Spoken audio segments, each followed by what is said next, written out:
ক্লাসে মেইনলি আমাদের interaction between ions in the rhizosphere এটা নিয়ে আমরা আলোচনা করব, কিন্তু সেটা আলোচনা করার আগে আমরা একটু তোমাদেরকে বলতে চাই যে আমরা প্রথম একটা, তোমাদের বেশিরভাগ স্টুডেন্টই আমাদের প্রথম অ্যাসাইনমেন্টটা খুব সাকসেসফুলি সাবমিট করেছো। তো আমাদের এর জন্য তোমাদেরকে ধন্যবাদ। আমাদের সেকেন্ড অ্যাসাইনমেন্ট সেটা হচ্ছে যে explain how the pH of the external solution and metabolic activity of plants influence the uptake of nutrients by plant roots. এটা 2000 ওয়ার্ড লিমিটের মধ্যে তোমরা, এটা হচ্ছে ডিসেম্বরের 2 তারিখ, আমরা ডিসেম্বরের 15 তারিখের মধ্যে তোমরা এটা আমাকে সাবমিট করে দিবে, কেমন? তো এটা নিয়ে যদি কোনো প্রশ্ন থাকে পরে আমরা প্রশ্ন তোমাদের সাথে আলোচনা করব। আর বাই দিস টাইম তোমরা তোমাদের যে চ্যাটটি ইয়াতে তোমাদের আইডিটা টাইপ করে দাও, তো আমার মনে হয় তাহলে ভালো হবে। তো এনিওয়ে, তা আমরা আজকের যে লেকচারটা শুরু করতে যাচ্ছি, যে আমাদের এর আগের লেকচারগুলোতে আমরা দেখিয়েছি যে নিউট্রিয়েন্ট গুলো কিভাবে প্ল্যান্টের যে সাইটোপ্লাজমে কিভাবে যায় অথবা প্ল্যান্ট রুটে কিভাবে যায়, এবং আমরা সেখানে বলেছি যে বিভিন্ন ট্রান্সপোর্টারের মাধ্যমে বা বিভিন্ন আয়ন চ্যানেলের মাধ্যমে অথবা আয়ন পাম্পের মাধ্যমে সেগুলো ট্রান্সপোর্টেড হয়। এবং সেই সিনারিওগুলোতে আমরা সিম্পল ভাবে দেখা, তোমাদের যখন যে একটা গ্রাফে যে ফিগারে দেখিয়েছি যে how plant root maintains its cation and anion balance, সেখানে আমরা আসলে সিম্পলিফাইড ওয়েতে দেখানোর চেষ্টা করেছি। এবং সেখানে আমরা কিন্তু কোন একটা পার্টিকুলার আয়নকে যে মানে কিভাবে যাচ্ছে সেটা দেখাচ্ছে, এটা একটা সিঙ্গুলার প্রসেস হিসাবে। কিন্তু ইন রিয়ালিটি যে সেখানে মানে মাল্টিপল আয়নগুলো একই সাথে বিভিন্নভাবে থাকে এবং সেগুলো একই সাথে একটার সাথে আরেকটা ইন্টারঅ্যাক্ট করে ট্রান্সপোর্টের জন্য, এবং সে কারণে সেখানে বিভিন্ন ধরনের ইন্টারঅ্যাকশন ইনভলভড। তো সেই জন্য আমরা বলছি যখনই এক্সটার্নাল সলিউশনে তোমার ক্যাটায়ন এবং অ্যানায়ন গুলো থাকে এবং সেগুলো একটার সাথে আরেকটা ইন্টারঅ্যাক্ট করে, তখন ইন্টারঅ্যাকশনের ধরনটা হতে পারে তোমার এবং ইন্টারঅ্যাকশন গুলো রেগুলেটেড হতে পারে। একটা হচ্ছে বিভিন্ন ধরনের আয়নের উপস্থিতির কারণে, বিভিন্ন সলিউশনের পিএইচ এর কারণে, অথবা কোথায় এটা কোন অর্গানে এটা হচ্ছে সেটার উপরে নির্ভর করছে। এবং সেখানে ইন্টারঅ্যাকশনটা হতে পারে অ্যান্টাগনিস্টিক বা কম্পিটিশন, অর্থাৎ একটা presence of one ion inhibits the uptake of the other ion, অর্থাৎ একটা আয়নের উপস্থিতি যখন অন্য আরেকটা আয়নকে আপটেকটাকে কমিয়ে দিবে, সেটাকে আমরা বলছি অ্যান্টাগনিস্টিক বা কম্পিটিশন। মেইনলি অ্যান্টাগনিস্টিক রিলেশনশিপই মেইনলি আমরা অবজার্ভ করি ইন রিয়ালিটি। কিন্তু আরেক ধরনের ইন্টারঅ্যাকশন হচ্ছে সিনার্জিজম। তোমরা টার্মগুলোর সাথে পরিচিত, অন্যান্য অনেক জায়গায় তোমরা এগুলো ইউজ করেছো, যেমন তোমার অ্যাগ্রোফরেস্ট্রিতেও পড়েছো তোমরা, যে বিভিন্ন অর্গানিজমের মাধ্যমে মধ্যে ইন্টারঅ্যাকশন। যে সিনার্জিজম হচ্ছে presence of one ion enhances the uptake of the other ion. In reality আমরা খুব অল্প কিছু ক্ষেত্রেই এই সিনার্জিস্টিক রিলেশনশিপ গুলো অবজার্ভ করি, কিন্তু সেগুলো মেইনলি যে মানে আয়নের উপস্থিতির চাইতে বরঞ্চ কোনো একটা আয়ন সে তার এনভায়রনমেন্ট, সয়েল রাইজোস্ফিয়ার এনভায়রনমেন্টটাকে চেঞ্জ করে বলেই সে ধরনের সিনার্জিস্টিক রিলেশনশিপ আমরা দেখি। যেমন ধরো আমরা একটা উদাহরণ দিতে পারি যে নর্মালি যখন পিএইচটা লো থাকে তখন কিন্তু পটাশিয়ামের আপটেক অনেকখানি কমে যায়, কিন্তু তখন ওখানে যদি আমরা ক্যালসিয়াম দেই লো পিএইচে, তখন নর্মালি পটাশিয়ামের আপটেক বাড়ে। তো দেখে মনে হতে পারে যে ক্যালসিয়ামের অ্যাডিশনের ফলে পটাশিয়ামের আপটেক বাড়ছে, আসলে ব্যাপারটা তা না। ক্যালসিয়াম লো পিএইচটার এফেক্টটাকে কমে, অর্থাৎ পিএইচটাকে হাই করে বলে পটাশিয়ামের এফেক্টটাকে, পটাশিয়ামের আপটেক বাড়ে, যেটাকে আমরা পিএইচ এর এফেক্ট বলতে পারতাম, কিন্তু এখানে সিনার্জিস্টিক রিলেশনশিপ হিসাবে আমরা গণ্য করতে পারি। তো আমরা আজকের লেকচারে যেটা আমরা বিভিন্ন ধরনের কম্পিটিশন গুলো, বিভিন্ন অ্যানায়ন অথবা মেইনলি ক্যাটায়ন এবং অ্যানায়নের মধ্যে কম্পিটিশন গুলো আমরা একটু দেখব। তো আমাদের এই লেকচারের মূল উদ্দেশ্য হচ্ছে যে শুধু বিভিন্ন ধরনের ইন্টারঅ্যাকশন গুলো শুধু অবজার্ভ করা না, আমাদের মেইন উদ্দেশ্য হচ্ছে তোমাদের পরবর্তীতে আমরা আরেকটা ছোট অ্যাসাইনমেন্ট দেব, সেখানে বিভিন্ন কন্ডিশনে সয়েলে মানে আমাদের কিভাবে আমরা এই ইন্টারঅ্যাকশন গুলোকে কাজে লাগিয়ে আমাদের সাকসেসফুল ক্রপ গ্রোথ আমরা এনশিওর করতে পারি, সেটা হচ্ছে আমাদের উদ্দেশ্য। তো সেটা এখন হয়তো তোমরা তোমাদের পার্সপেক্টিভ থেকে মনে হতে পারে ইম্পর্টেন্ট না, কিন্তু তোমরা যখন ফিল্ড লেভেলে যাবে তখন অবশ্যই সেটা তোমাদের সেরকম সুযোগ আসবে এই রিলেশনশিপ গুলোকে বা কাজে লাগানো, অথবা এই নলেজটাকে কাজে লাগিয়ে তুমি বিভিন্ন ধরনের প্রবলেম সলভ করতে পারো। আমরা একটু পরে দেখব। তো আমরা বলছি কম্পিটিশন কুড বি। তোমরা কেউ কি কিছু বলছো?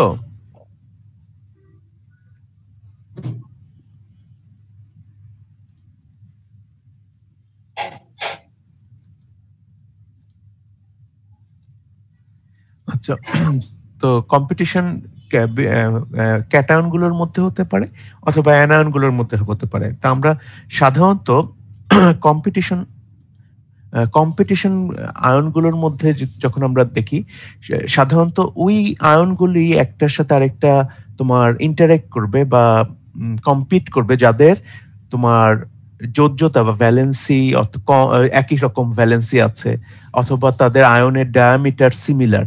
হ্যাঁ, তখন তারা বিভিন্ন ধরনের ট্রান্সপোর্টার, যেমন ধরো আয়ন চ্যানেল যদি একই ধরনের ডায়ামিটার হয়, তাহলে সেটা সেম আয়ন চ্যানেলের মধ্যে, চ্যানেল মানে মনে আছে তোমাদের নিশ্চয়ই যে একটা টানেল লাইক স্ট্রাকচার। তো সেখানে তারা,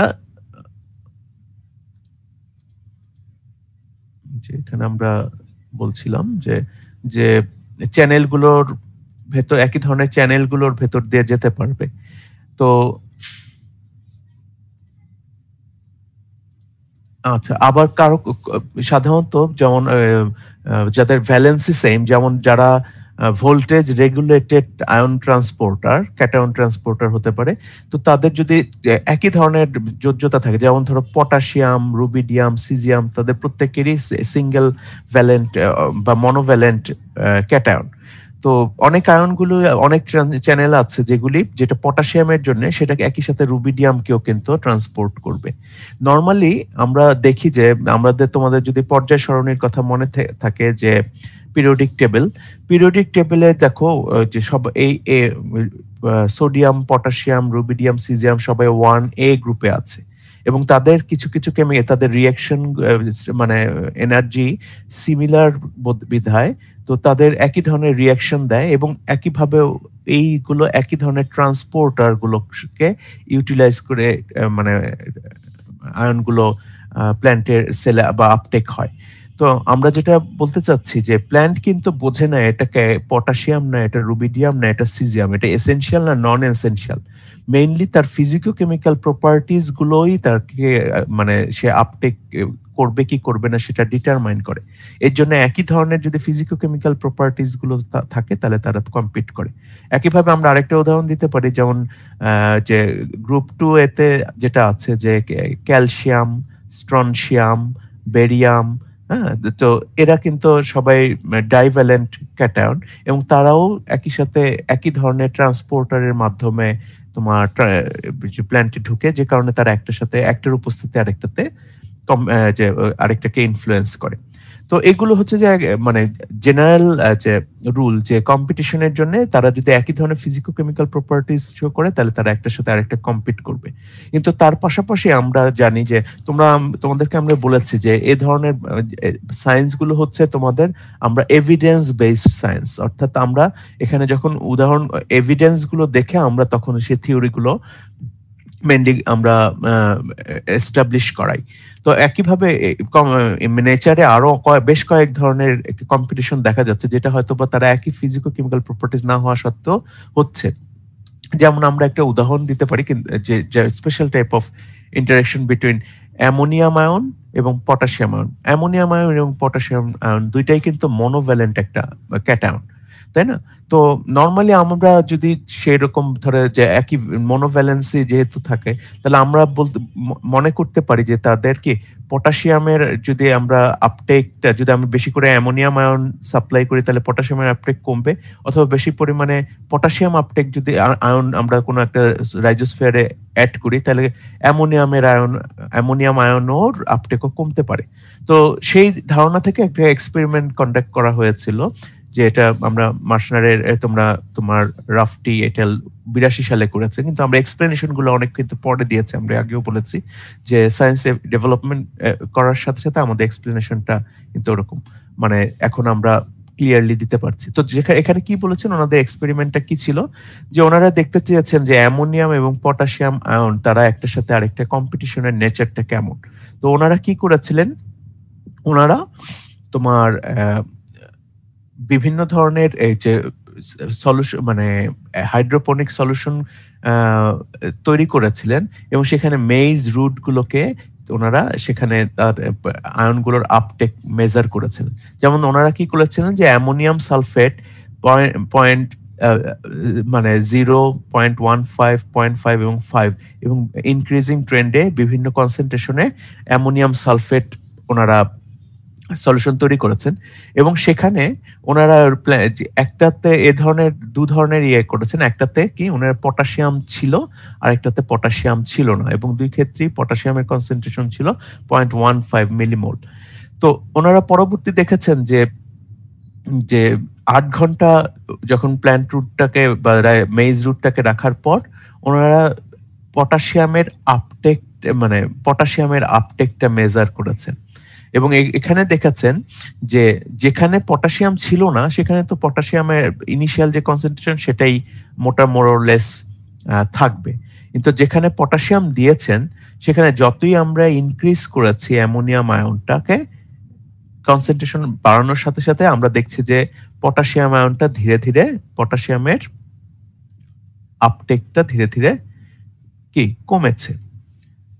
পটাশিয়ামে যত মানে অ্যামোনিয়াম আয়ন দেওয়ার সাথে সাথে পটাশিয়ামের আপটেক কমেছে।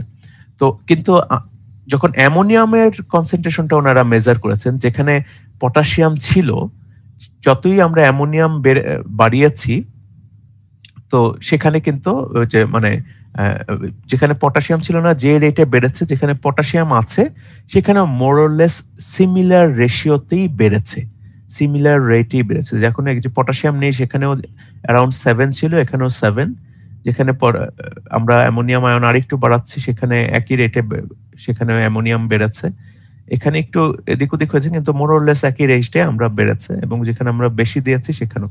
তো আমরা যেটা এই ইন্টারেকশন থেকে দেখতে পাচ্ছি যে presence of ammonium ion decreases the uptake of potassium ions, but the reverse is not observed here. অর্থাৎ presence of potassium has no influence on the uptake of ammonium. তার মানে কি এটা ওয়ান ওয়ে ইন্টারেকশন। এবং কেন এই ধরনের ইন্টারেকশনটা আমরা দেখতে পাচ্ছি, যে আমরা পরবর্তীতে দেখেছি যে আসলে অ্যামোনিয়াম আয়নটা মনোভ্যালেন্ট, সে পটাশিয়াম যে ট্রান্সপোর্টার, যেটা পটাশিয়াম চ্যানেল এবং পটাশিয়াম যে ট্রান্সপোর্টার, এবং পটাশিয়াম আরেকটা হচ্ছে প্রোটন কাপল সিম্পোর্টার। এই সবগুলোতেই অ্যামোনিয়াম আয়ন কিন্তু পটাশিয়ামের এই ট্রান্সপোর্টারকে ইউটিলাইজ করে মানে সে আপটেক করতে পারে। কিন্তু অ্যামোনিয়াম যেহেতু নাইট্রোজেন একটা ক্রুশিয়াল নিউট্রিয়েন্ট, তো সে তার শুধুমাত্র অল্প কিছু ট্রান্সপোর্টার না, অ্যামোনিয়াম আয়ন সে শুধু অ্যামোনিয়া হিসেবে পটাশিয়ামের চ্যানেল ইউজ করে না, পাশাপাশি সে অন্যান্য আরো কয়েকটা অ্যামোনিয়াম স্পেসিফিক আয়ন আছে, ট্রান্সপোর্টার আছে। পাশাপাশি অ্যামোনিয়াম আয়ন শুধু অ্যামোনিয়া এবং অ্যামোনিয়া গ্যাস এবং অ্যামোনিয়াম আয়ন দুই ফর্মেই প্ল্যান্টে ট্রান্সপোর্টেড হয়। যখন সে পিএইচ এর উপর তারতম্য করে সে অ্যামোনিয়া এবং অ্যামোনিয়াম আয়ন দুইটা হিসাবেই সে ট্রান্সপোর্টেড হতে পারে, যার ফলে ওভারঅল পটাশিয়াম যদি বেশিও বেড়ে যায় সে অ্যামোনিয়ার আপটেকটাকে, অ্যামোনিয়াম আয়নের আপটেকটাকে ইনফ্লুয়েন্স করতে পারে না। কিন্তু যেহেতু অ্যামোনিয়া বাড়লে যেহেতু সে পটাশিয়ামের ট্রান্সপোর্টার গুলোকে শেয়ার করে, যার ফলে সে পটাশিয়ামের এফেক্ট বা আপটেকটা অ্যামোনিয়ামের প্রেজেন্সের কারণে কমে যায়, কম্পিটিশনটা দেখা যায়। আমার কথা বুঝতে পারছো কিনা?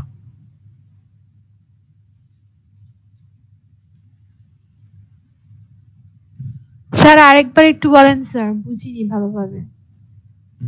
আমরা যেটা বলছিলাম যে presence of ammonia decreases the uptake of potassium, but presence of potassium has no effect on ammonium ion uptake. আমার কথা বুঝতে পারছো? তো কারণটা কি, যে পটাশিয়াম ট্রান্সপোর্টার যেগুলো আছে সেগুলো শুধু পটাশিয়াম কি ট্রান্সপোর্ট করে না, তারা অ্যামোনিয়াম আয়নকেও ট্রান্সপোর্ট করে, যার ফলে অ্যামোনিয়া বাড়লে পটাশিয়ামের আপটেকটাও কমে যায়। তো তোমরা যদি কম্পেয়ার করো এইভাবে যে একটা মাত্র দরজা দিয়ে আমরা আমাদের ক্লাসরুমে ঢুকতে পারি, তো সেখানে যদি আমরা দুটো দরজা থাকে, সেখানে যদি একটা দরজা দিয়ে শুধু ছেলেরা এবং মেয়েরা সবাই ঢুকতে পারবে, আরেকটা দরজা দিয়ে শুধু মেয়েরা ঢুকতে পারবে। তো তার মানে কি, যত বেশি মেয়ে বাড়বে ছেলেদের মানে ক্লাসরুমে ঢোকা কিন্তু কমে যাবে, কারণ তারা ওইখানে মেয়েরা ওই ছেলেদের দরজার সাথেও কম্পিট করছে। আবার কিন্তু মেয়েদের প্রবেশ কিন্তু কমছে না, কারণ মেয়েদের আরেকটা দরজা আছে যেটা দিয়ে শুধুমাত্র তারাই ঢুকতে পারবে। অ্যামোনিয়াম আয়নের কথাও তাই, যে অ্যামোনিয়াম আয়ন পটাশিয়ামের আয়নের যে ট্রান্সপোর্টার গুলোকে দিয়েও যেতে পারে, যার ফলে তারা যত অ্যামোনিয়া বাড়বে ততই পটাশিয়ামের আপটেক কমবে। আর যখন পটাশিয়াম বাড়বে সেটা অ্যামোনিয়ামের আপটেককে ইনফ্লুয়েন্স করে না, কারণ অ্যামোনিয়ামের মাল্টিপল ট্রান্সপোর্ট রুট আছে, যার ফলে ওভারঅলি অ্যামোনিয়ামের আপটেকটা ইনফ্লুয়েন্সড হচ্ছে না। আমার কথা বুঝতে পারছো? এনিওয়ে, আমরা নেক্সট আরেক ধরনের ক্যাটায়ন ইন্টারঅ্যাকশনের এক্সাম্পল দেখতে চাচ্ছি। এখানে আমরা এফেক্ট অফ পটাশিয়াম এবং calcium, potassium and calcium on the uptake of label magnesium barley seedling. এখানে একটা জিনিস বলে রাখি, যে যেমন ধরো ক্যালসিয়াম, ম্যাগনেসিয়াম এগুলো ডাইভ্যালেন্ট ক্যাটায়ন, এবং সাধারণত ইন জেনারেল ডাইভ্যালেন্ট ক্যাটায়ন গুলো মানে নন সিলেক্টিভ ডাইভ্যালেন্ট ক্যাটায়ন চ্যানেলের বা ক্যাটায়ন ট্রান্সপোর্টারের মাধ্যমে ট্রান্সপোর্টেড হয়।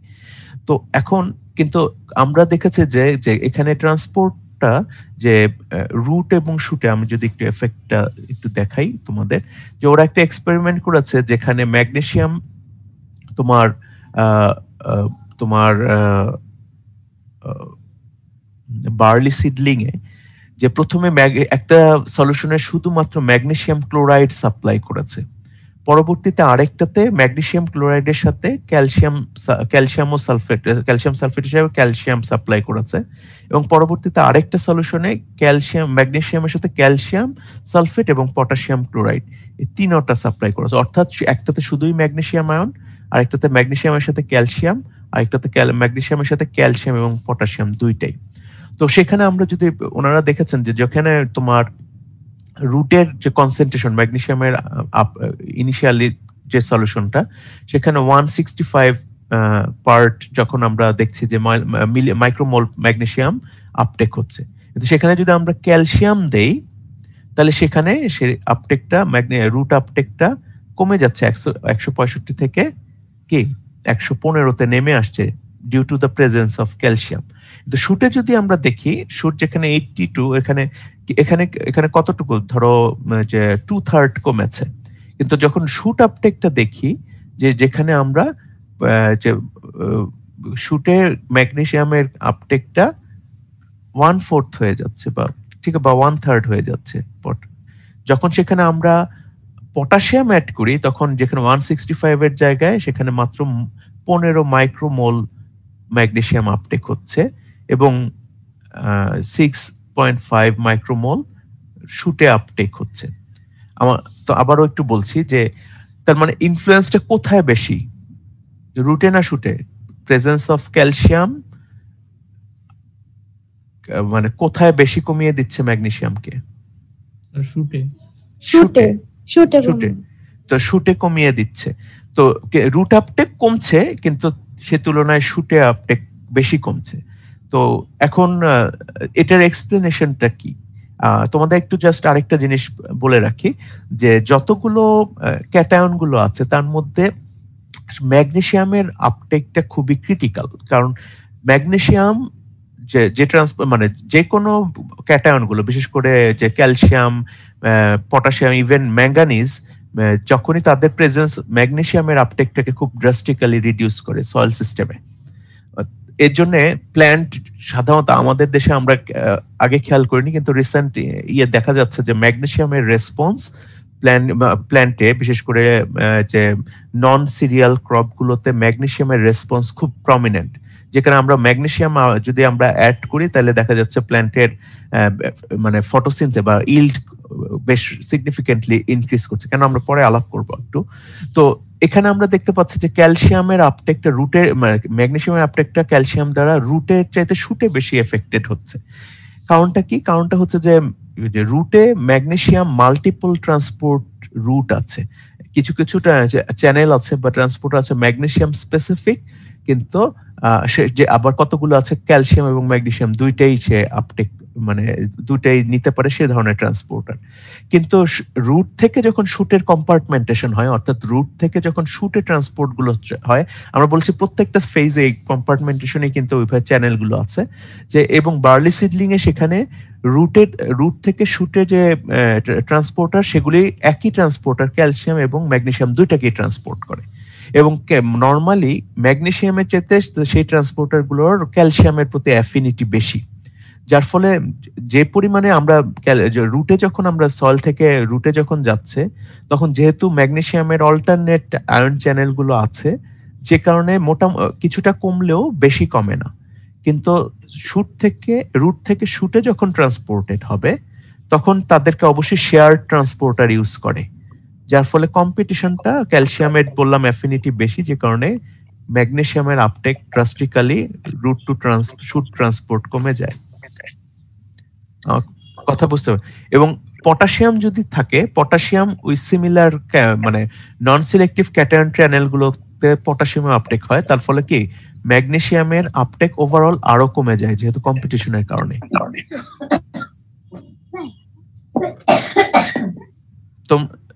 তোমরা এখন কি কেউ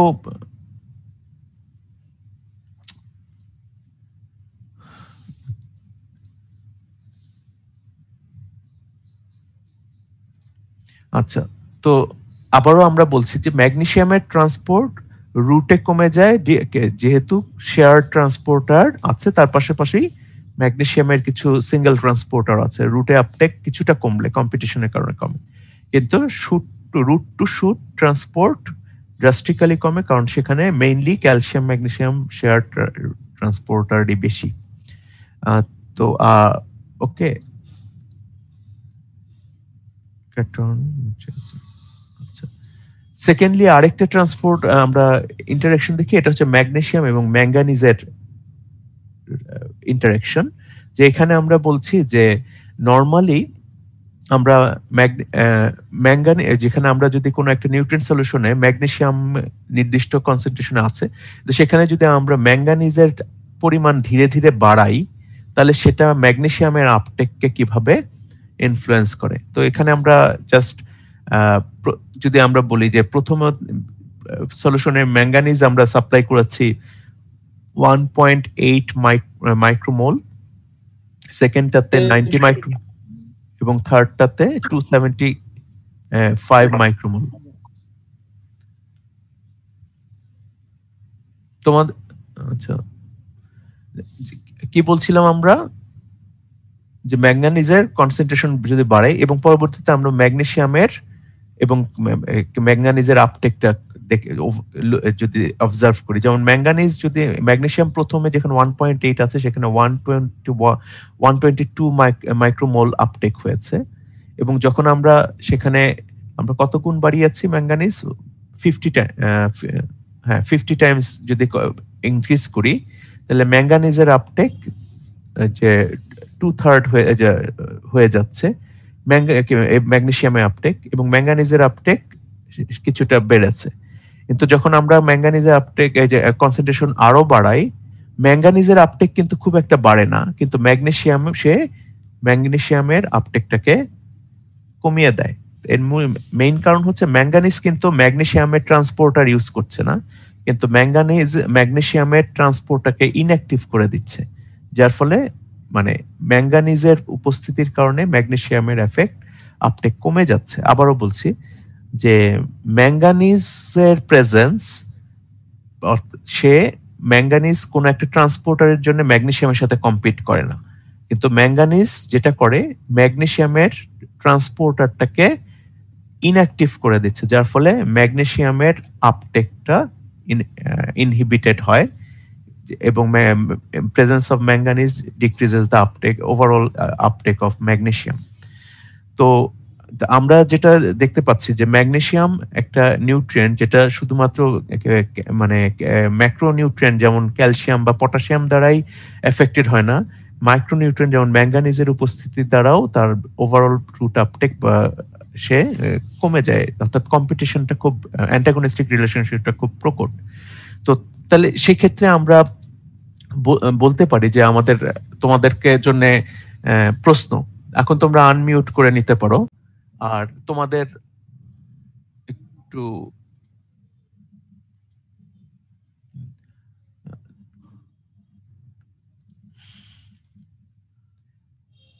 তোমাদের আইডিটা এখন তোমরা দিয়ে দিতে পারো।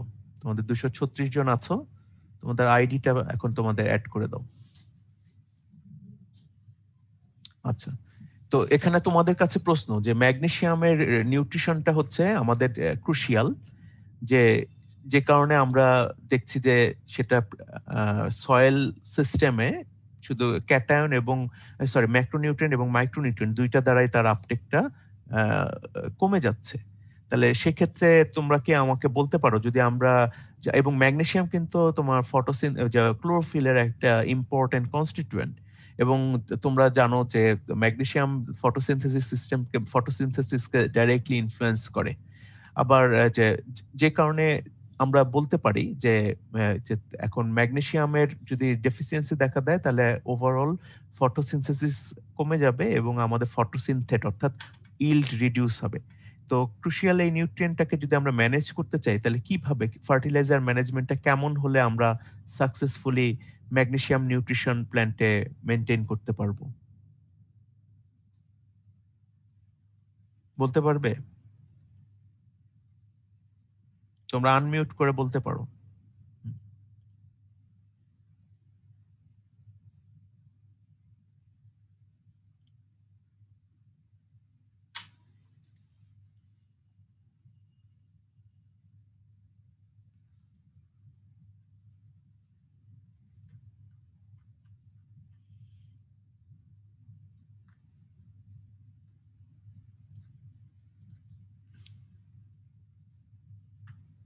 কে তোমরা কি আছো ওখানে ক্লাসে? জি স্যার, প্রশ্নটা যদি আরেকবার বলতেন। আমি বলেছি যে মানে ম্যাগনেসিয়াম যেহেতু একটা ক্রিটিক্যাল নিউট্রিয়েন্ট ফর ফটোসিনথেসিস এবং এটার আপটেক ম্যাক্রো এবং মাইক্রো নিউট্রিয়েন্ট দুইটা দ্বারাই ইনফ্লুয়েসড হয় কম্পিটিশনের কারণে। দুইটার যে presence of macro nutrient like calcium and potassium and micronutrient like manganese decreases the overall uptake of magnesium. So how can you manage magnesium nutrition for successful crop production? কিভাবে manage করলে better? কোনো way out আছে কিনা? তোমার মাঠে যখন যাবে তখন যদি দেখো যে ইল্ড ডিক্রিজ হচ্ছে, এখন আমরা বললাম যে অনেক নিউট্রিয়েন্টের ডেফিসিয়েন্সি আগে আমরা জানতাম না, যেমন ফার্টিলাইজার রিকমেন্ডেশন গাইডে আগে ম্যাগনেসিয়াম দেওয়ার কথা বলতো না, কিন্তু এখন কিন্তু নতুন যে গাইডটা বেরিয়েছে 2020-এ সেটাতে কিন্তু বলছে যে ম্যাগনেসিয়ামও যে দিতে হবে। তো সেটা কিভাবে দিলে ভালো হবে?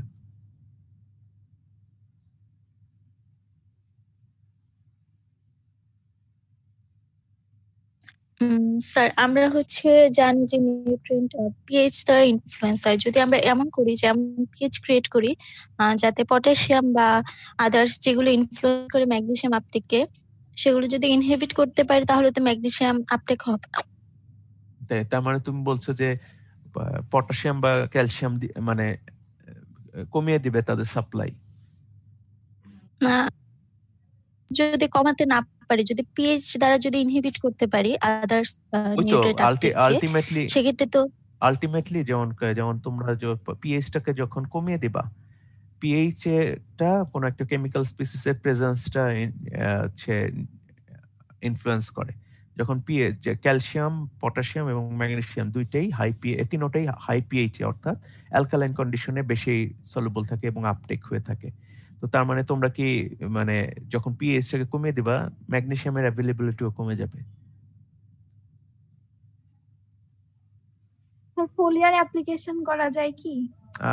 আমার এক্স্যাক্টলি যে ভেজিটেটিভ গ্রোথ স্টেজে যখন তোমার লিফ ফটোসিনথেসিস বেশি হয়, ওই সময়ে যদি আমরা এফেক্টিভ ফোলিয়ার ফর্মুলেশনের মাধ্যমে ম্যাগনেসিয়াম দিতে পারি, তাহলে ম্যাগনেসিয়ামের আপটেক বেশি হবে। তোমরা দেখেছো রুট আপটেকটা ইম্পর্টেন্ট না, শুট আপটেকটা ইম্পর্টেন্ট, এবং ম্যাগনেসিয়ামটা শুট আপটেক বেশি ইনফ্লুয়েন্সড হয়, তাই না? আমরা দেখি রুট টু শুট ট্রান্সফার। তা আমরা যদি ডাইরেক্টলি শুটেই দিতে পারি, তাহলে সেটা more efficient way of managing magnesium, তাই না? এটা ঠিক আছে যে শুট আপটেকটা মানে ফোলিয়ার স্প্রে। তো এখন ফোলিয়ার স্প্রেটাও আমাদের ওই রকম ভাবে টাইমলি দিতে হবে এবং কনসেন্ট্রেশন ডিসাইড করে নিতে হবে কিভাবে দেয়া যেতে পারে। না, থ্যাংক ইউ, তোমাদের কাছ থেকে আমি এটাই অ্যান্সার চাচ্ছিলাম আর কি। তো আসলে আমরা তাহলে আরেকটু দেখি যে ম্যাগনেসিয়ামের কম্পিটিশন বিটুইন দ্য অ্যানায়ন্স। আমরা যেটা বলছি যে আমরা দেখেছি ক্যাটায়ন গুলো যেমন ফিজিকো কেমিক্যাল প্রপার্টিজ যদি সিমিলার হয়, তাহলে ক্যাটায়ন গুলোর যে অ্যান্টাগনিস্টিক রিলেশনশিপ দেখা যায়। একই রকম অ্যানায়ন যেগুলো আছে, কতগুলো অ্যানায়ন আছে, তাদের যদি নর্মালি তোমরা দেখেছো যে বেশিরভাগ অ্যানায়ন হচ্ছে সিমপোর্ট অথবা প্রোটন কাপল সিমপোর্টার অথবা অ্যান্টিপোর্ট ট্রান্সপোর্টারের মাধ্যমে কাপল ট্রান্সপোর্ট হয়ে থাকে। এবং সেখানেও অ্যানায়নগুলি কিন্তু কতগুলো যে ট্রান্সপোর্টার গুলো আয়ন সিলেক্টিভ আছে। যেমন ধরো যে তোমার সালফেট আয়ন, সালফেট আয়নটা হচ্ছে একই সাথে সালফেট এবং মোলিবডেট এই দুইটারই ফিজিকোকেমিক্যাল প্রপার্টিজ সিমিলার, এই কারণে তারা একই ধরনের প্রোটন কাপল সিমপোর্টারের মাধ্যমে ট্রান্সপোর্টেড হয়ে থাকে। আবার যেমন ধরো ফসফেট হচ্ছে মানে ডাইহাইড্রোজেন ফসফেট এবং আর্সেনিক যে তোমরা জানো যে আর্সেনিক হচ্ছে যে একটা টক্সিক সাবস্টেন্স, কিন্তু ফসফরাস হচ্ছে এসেনশিয়াল।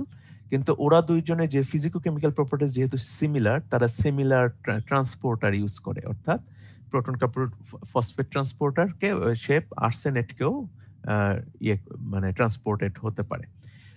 একইভাবে এই জন্য আমরা বলছি যে সালফেট মোলিবডেট তারা কম্পিটিশন করে। সালফেট সেলেনেট একটা বেনিফিশিয়াল নিউট্রিয়েন্ট, কিন্তু বেশি পরিমাণে থাকলে কিন্তু সেটা প্ল্যান্টের জন্য টক্সিক। তো একইভাবে সুতরাং সেলেনেট বেড়ে গেলে সেটা সালফেটের আপটেকটাকে এফেক্ট করবে। একইভাবে আর্সেনেট যদি বেশি হয় তাহলে ফসফেটের ট্রান্সপোর্টটাকে সে কমিয়ে দিবে।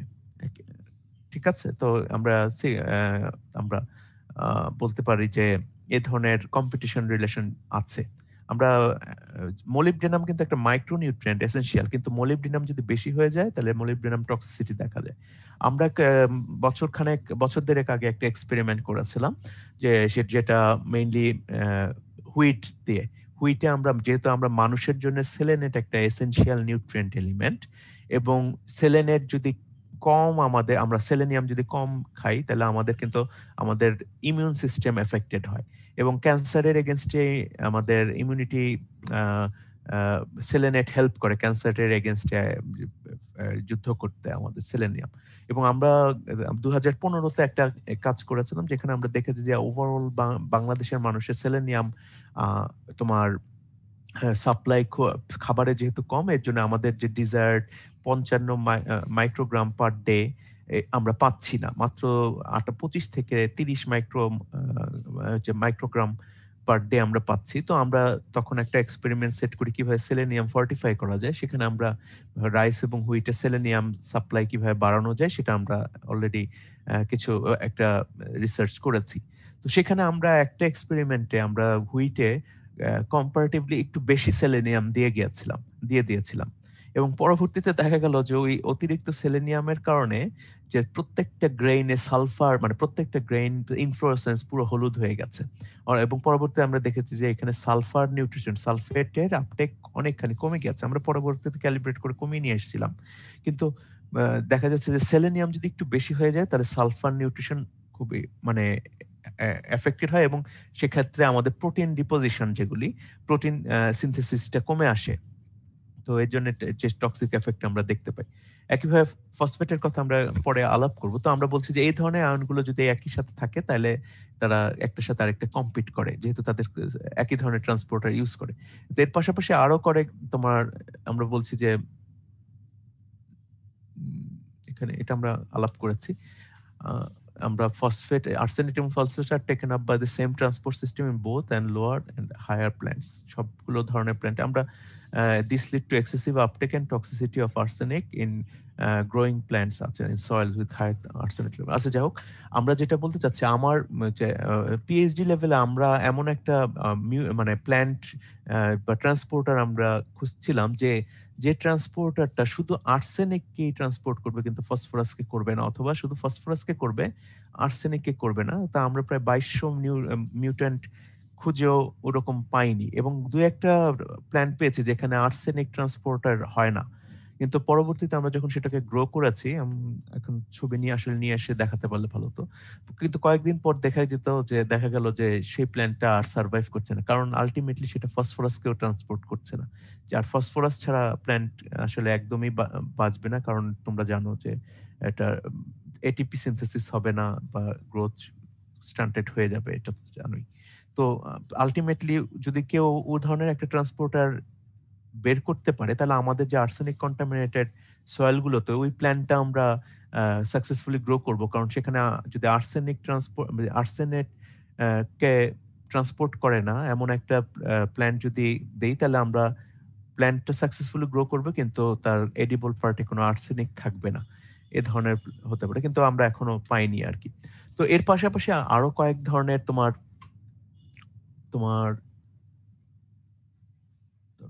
একটু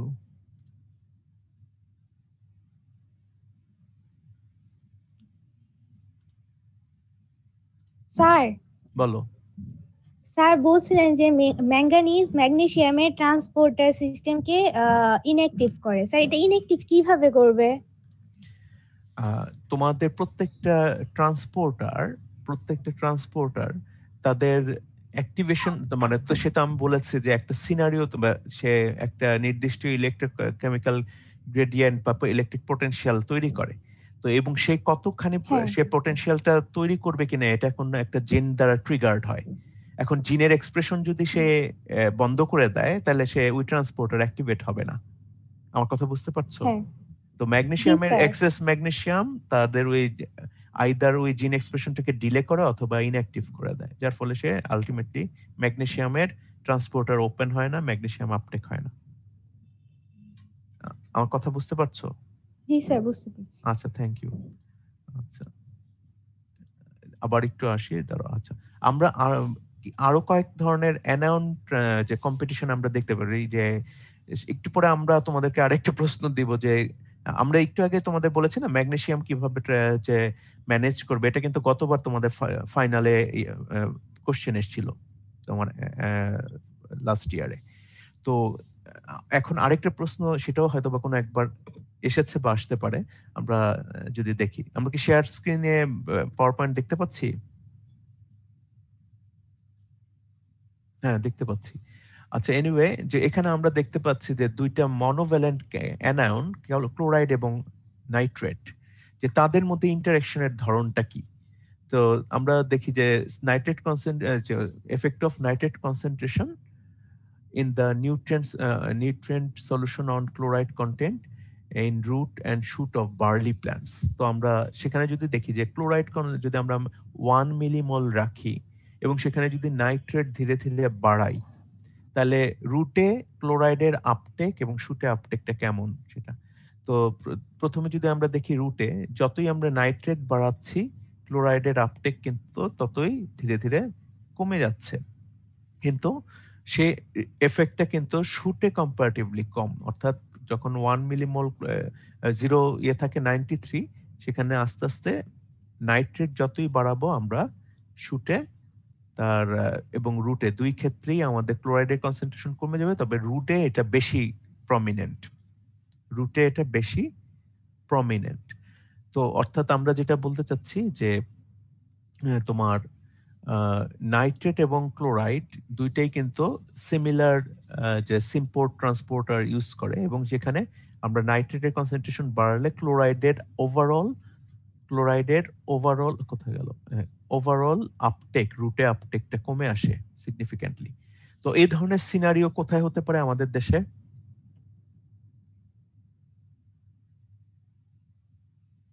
যেখানে কোস্টাল কোস্টাল এরিয়াতে, স্যালাইন রিজিয়নে, জি স্যার, স্যালাইন রিজিয়নে সাতক্ষীরা। তাহলে ক্লোরাইড কনসেন্ট্রেশন বেশি। এবং নর্মালি স্যালাইন সয়েলে যেটা হয়, স্যালাইন সয়েলে নাইট্রেট সব মানে গাছগুলো নাইট্রোজেন ডেফিসিয়েন্সিতে ভুগে। হ্যাঁ। তোমাদের যাদের ওদিকে আছে যে একটা স্যালাইনটি হলেই হলুদ হওয়া শুরু করে, তার একটা মূল কারণ হচ্ছে যে এক্সেস ক্লোরাইড নাইট্রোজেনের আপটেকটাকে কমিয়ে দেয়। তো এবং আমরা প্রিডিমেন্টলি যে এখানে অ্যামোনিয়াম আর যে অ্যামোনিয়াম আয়ন হিসাবে আমরা ইউরিয়াটা দেই, তো কিন্তু সেখানে সেটা স্যালাইন কন্ডিশনে সেটা নাইট্রোজেন নিউট্রিশনকে খুব বেশি হেল্প করে না। কিন্তু যদি আমরা নাইট্রেটের কোনো একটা ফর্মটা দিয়ে এবং নর্মাল ডোজের চাইতে বেশি অ্যাপ্লাই করতে পারি, তাহলে কিন্তু স্যালাইন রিজনে আমরা ক্লোরাইডের ক্ষতিকর এফেক্টে কিছুটা হলেও মিনিমাইজ করতে পারবো। এটা আপ টু সার্টেন ডেসিসিমেন্স স্যালাইনিটি। কিন্তু যদি বেশি হয়ে যায় তাহলে এই ধরনের এফেক্ট হলো। তার মানে আমরা বলছি যে আমরা ক্লোরাইড নাইট্রোজেনের যদি অ্যাপ্লিকেশনটা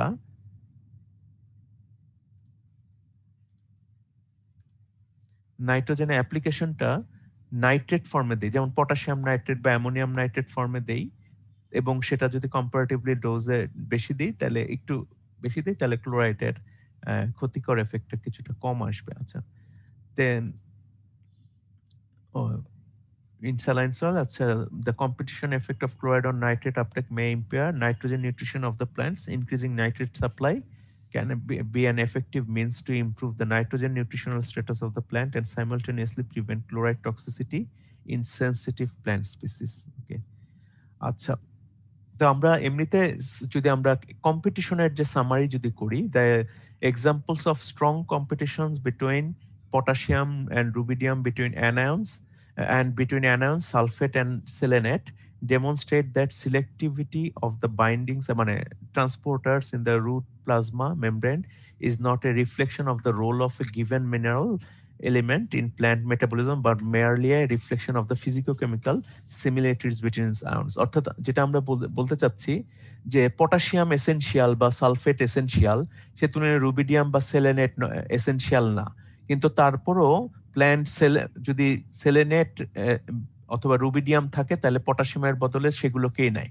কারণ কি, তাদের সিমিলার ফিজিকোকেমিক্যাল প্রপার্টি সিমিলারিটি আসলে ডিটারমাইন করে কোনো একটা নিউট্রিয়েন্ট প্ল্যান্টে আপটেক হবে বা না হবে, তার এসেনশিয়ালিটি না। একইভাবে আমরা এর জন্য আমরা বলছি যে কম্পিটিশনে এর জন্য স্টাডি করা আমাদের জন্য ইম্পর্টেন্ট, যাতে করে আমরা প্ল্যান্টের জন্য ফেভারেবল কন্ডিশন ক্রিয়েট করতে পারি, যাতে করে প্ল্যান্ট তার প্রপার নিউট্রিশন পায়। ঠিক আছে, তো আমরা আজকের ক্লাসে আমাদের এই কম্পিটিশন পর্যন্তই আমরা পড়লাম। যে নেক্সট ক্লাসে আমরা সিনার্জিস্টিক রিলেশনশিপ গুলি দেখবো এবং ক্যাটায়ন অ্যানায়নের রিলেশনশিপটাও আমরা একটু দেখবো। কেমন? তো তোমাদের আজকের ক্লাসে কোনো প্রশ্ন আছে?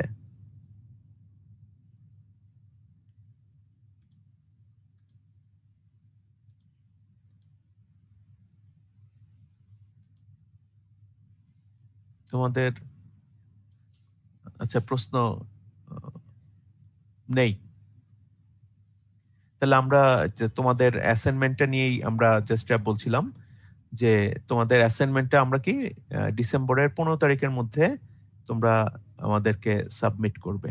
ঠিক আছে, এরপর আমরা সাবমিশন ক্লোজ করে দেবো। তোমার আগের অ্যাসাইনমেন্টে আমাদের স্কোরিং হয়ে গেছে, কিন্তু আমরা তোমাদেরকে স্কোরটাও আশা করি পাঠিয়ে দেবো। তাহলে আমাদের অ্যাসাইনমেন্টটা কি? অ্যাসাইনমেন্ট 2 হচ্ছে explain how the pH of the external solution and metabolic activity of plants influence the uptake of nutrient by plant roots.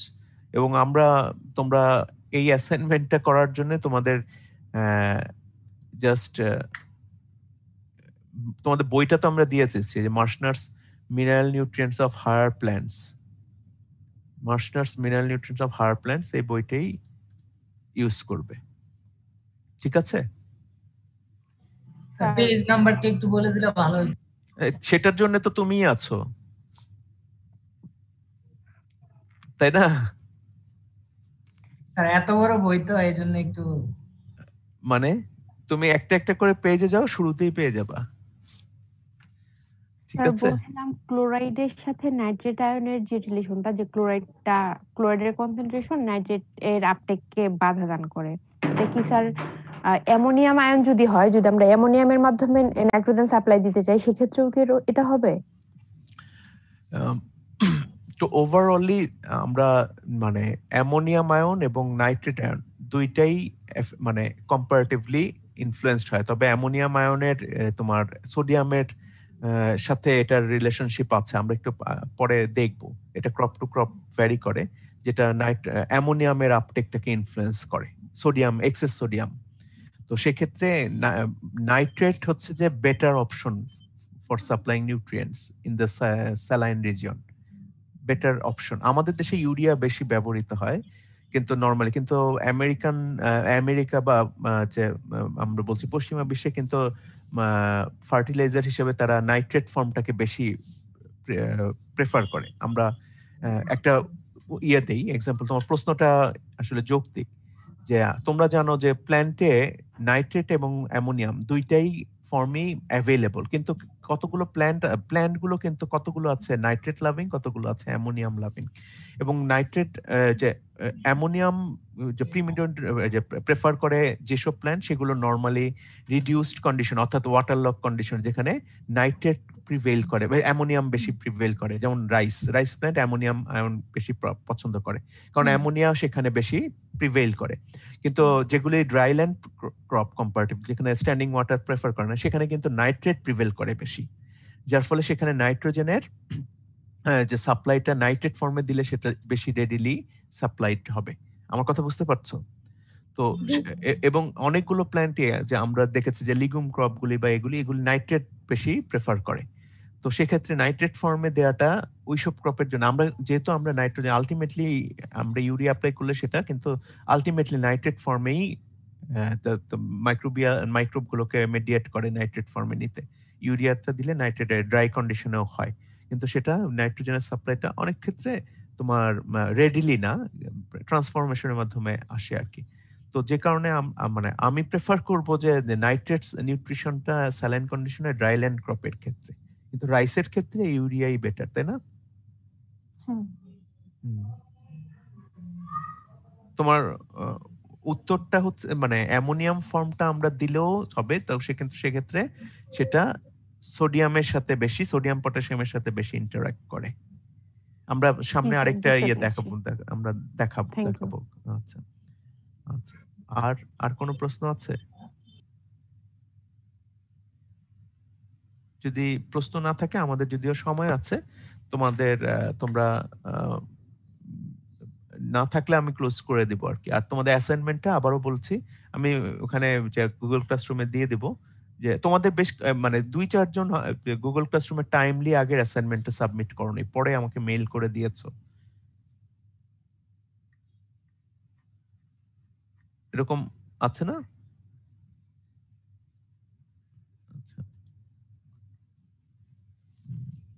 Sir লাস্টের আগের দিন মানে সাবমিট করতে গিয়ে একটু ঝামেলা হইতেছিল, কয়েকজনের সাবমিট হইতেছিল না।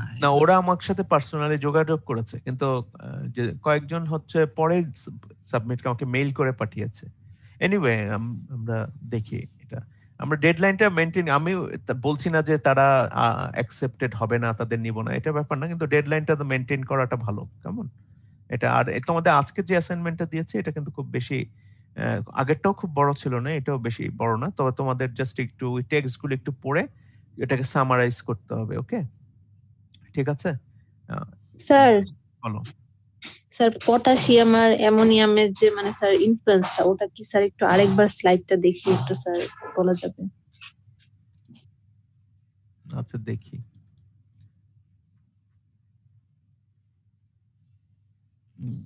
এখানে আমরা যে পটাশিয়াম আর অ্যামোনিয়ামের ক্ষেত্রে বলছি যে অ্যামোনিয়াম যখন বাড়াচ্ছি, অ্যামোনিয়াম সালফেটের পরিমাণ বাড়াচ্ছি, যেখানে পটাশিয়াম আছে সেখানে অ্যামোনিয়ামের আপটেক, যেখানে পটাশিয়াম নেই একই রেশিওতে বেড়েছে। আর যেখানে পটাশিয়াম নেই সেখানে তো আমরা পটাশিয়াম জাস্ট ব্যাকগ্রাউন্ড কনসেন্ট্রেশনই থাকবে। যেখানে পটাশিয়াম আমরা অ্যাড করেছি, যতই আমরা অ্যামোনিয়াম সালফেটের পরিমাণ বেড়েছে, পটাশিয়ামের আপটেক তত ধীরে ধীরে কমেছে। ঠিক আছে? পটাশিয়াম যেখানে নেই ওখানে কি স্যার আপটেকটা তো স্যার বাড়তেছে না, মানে যেখানে আমরা পটাশিয়াম আচ্ছা নেই তোমাকে সেখানেও একটু বলি, আমরা বলি যেখানে পটাশিয়াম নেই নেই, এখানে তোমরা দেখো যে এখানে আমরা মেইজ রুটটা প্রথমে, আমরা যদি মেইজ রুটটা গাছটাই ওখানে এই সলিউশনে দিতাম আসলে গাছটা বাঁচতো না। তো আমরা যেটা করতাম যে আগে মেইজ গাছটা আগে আরেক জায়গায় গ্রো করে নিতাম স্ট্যান্ডার্ড নিউট্রিয়েন্ট কোম্পানি, আমরা সাধারণত হগল্যান্ড সলিউশনে অথবা যে এমএস সলিউশন, এই বিভিন্ন ধরনের নিউট্রিয়েন্ট সলিউশনে নেয়ার পর সেটাকে ওই রুটটাকে এনে এই সলিউশন গুলোতে আমরা 8 ঘন্টার জন্য গ্রো করি। 8 ঘন্টার জন্য, এই 8 ঘন্টায় তখন যখন রুটটা আগে যেখানে গ্রো করা হয়েছিল সেখানে তো পটাশিয়াম ছিল, যার ফলে সে তার ইন্টারনাল কনসেন্ট্রেশন ফিক্সড হয়েছিল। কিন্তু যখনই আমরা পরবর্তীতে সেখানে এই সলিউশনে নিয়ে আসছি তখন তার পটাশিয়ামের আপটেকটা, যেখানে পটাশিয়াম আছে সেটা আপটেক করছে রুটে, তাহলে পটাশিয়ামটা আপটেক করে এই বেশি পরিমাণে পটাশিয়াম অ্যাকুমুলেট করছে। কিন্তু যেখানে পটাশিয়াম ছিল না সেখানে তো সে নতুন করে আপটেক করার সুযোগ পায়নি, যার ফলে সে ব্যাকগ্রাউন্ড, আমরা বলি যে ইনিশিয়াল স্টেটটাই মেনটেন করেছে। আমরা বুঝতে পেরেছো? জি স্যার বুঝতে পেরেছি। এটা এই কন্ডিশনটা আমরা সার্ভাইভ, এটা যদি আমরা বেশিক্ষণ গ্রো করতাম সার্ভাইভ প্ল্যান করবে না। এটা আমরা শুধুমাত্র 8 ঘন্টার জন্য একটা এক্সপেরিমেন্ট, 8 ঘন্টা রেখে তারপর আমরা স্যাম্পলগুলো অ্যানালাইসিস মানে ওরা করেছে আর কি। ঠিক আছে? আর কিছু? তাহলে আমরা এখানে শেষ করছি, কেমন? তোমাদের যদি আর কোনো প্রশ্ন না থেকে থাকে।